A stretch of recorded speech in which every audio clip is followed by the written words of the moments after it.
On a wet morning in February, it's easy to focus on the negative, and it is true that even here in Dublin city centre, there are signs that this is not the best of times. But it seems that's not the whole story. I've been hearing a tale of two economies.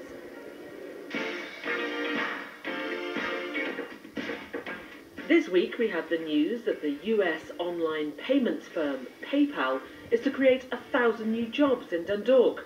The consequence of this and the end result of this is an example of confidence in our country and opportunity and hope being expressed for so many young people. While Europe looked on enviously as Ireland hosted the Vice President of China, the world's largest economy, for a 3-day trade visit. The people living in the Republic paint a very different picture. I live in Donegal, 5 miles from the Strabane border. Industry, no, there's no jobs for the young people in Donegal. There's a lot of people closing down. There's no industry coming. A lot of my friends are moving away, you know. Everyone that's graduating from college and stuff. There's not really much for them to do here, so. I think the young people with mortgages and with the day-to-day cost of living, they're finding it difficult, and especially bringing up a family. The simple reality is all the bars, restaurants, small businesses are suffering terribly. It's almost like there's two economies. One of them is flying, strange as it may seem, as an export economy, multinational-based economy, and that's what gives us things like the PayPal announcement this week, record exports last year, and that economy is thriving. The domestic economy, however, is still pretty much in the doldrums.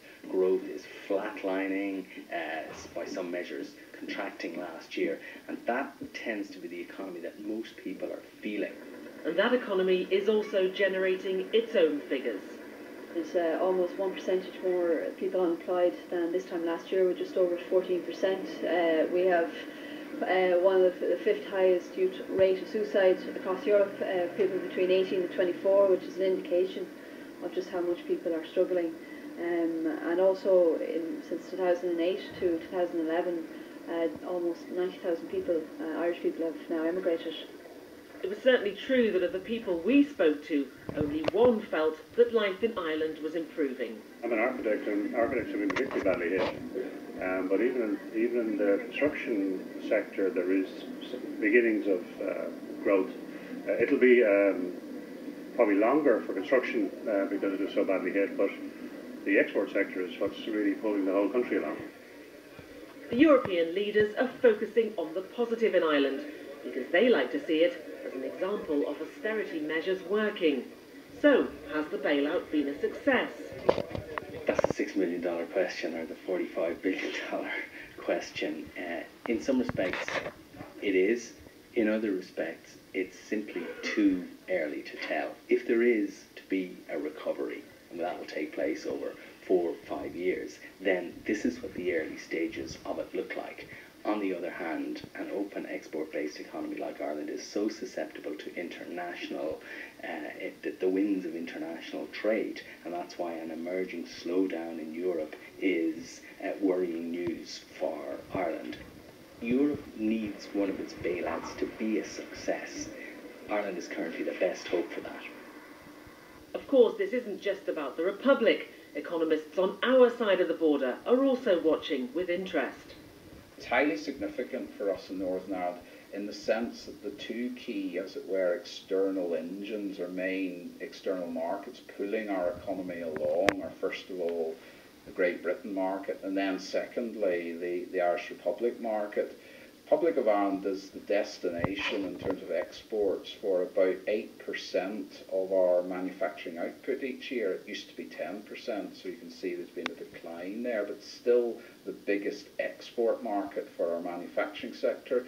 But agri-food, construction, parts of tourism are all very much linked into the Irish Republic economy. In return for underwriting a new bailout fund, German Chancellor Angela Merkel wants all Eurozone states to promise to be more careful with their budgets in future. 25 states, including Ireland, have signed up to the German-inspired fiscal pact. The UK has not.